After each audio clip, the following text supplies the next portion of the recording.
Why am I playing piano in my robe?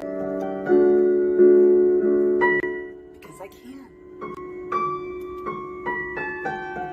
When I started writing music, I was a young woman. I'd spent my childhood years in classical training, piano, voice, dance, the performing arts, and it culminated as a young adult in these songs that I would write. And I would perform them out almost immediately from learning guitar, teaching myself guitar, and writing songs. I would perform out immediately and network with other musicians. And the goal always seemed to be to get the record deal and to be famous. And I had some opportunities that came my way, didn't work out for whatever reason. I was always so stuck to the idea of freedom.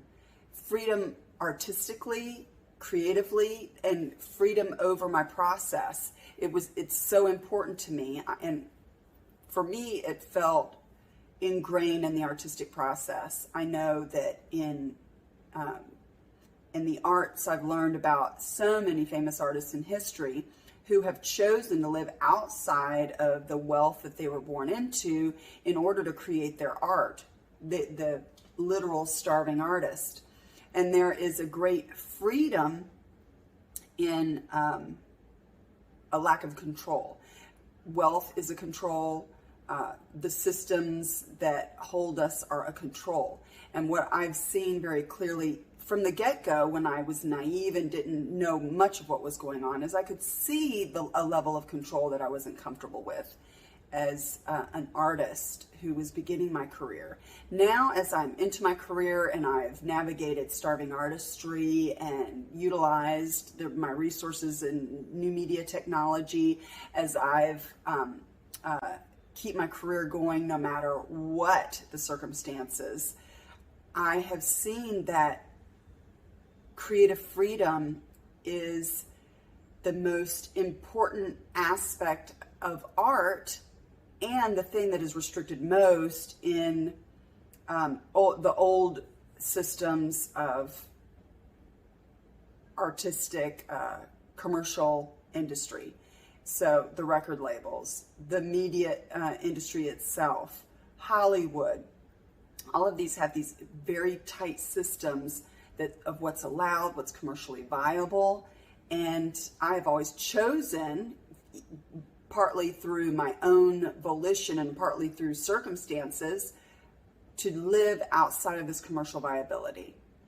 I've studied other artists that in all forms of making that are living in both inside and out of commercial viability. And there is lots of success to be had in outside of commercial viability.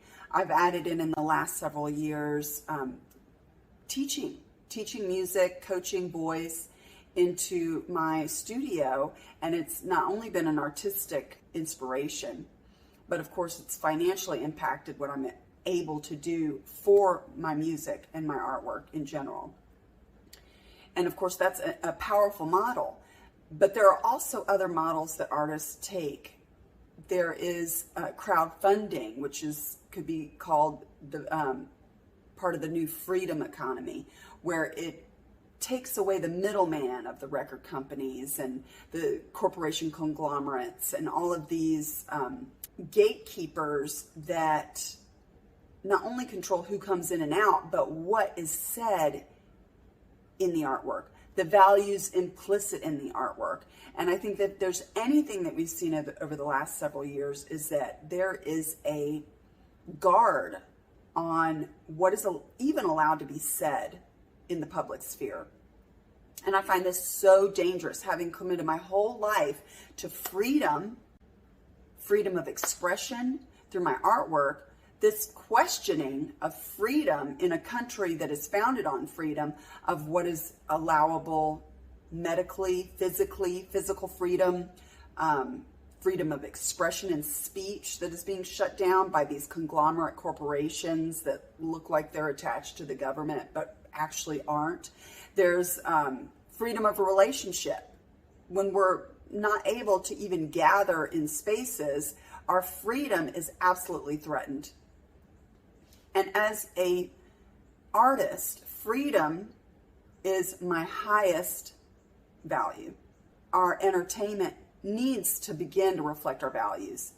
And we cannot take our culture back until we can express our values through our artwork. So stay tuned for my announcements coming up. I cannot wait to share it with you. I am so excited and hope that you're excited too. But until I do, I am yours always in freedom.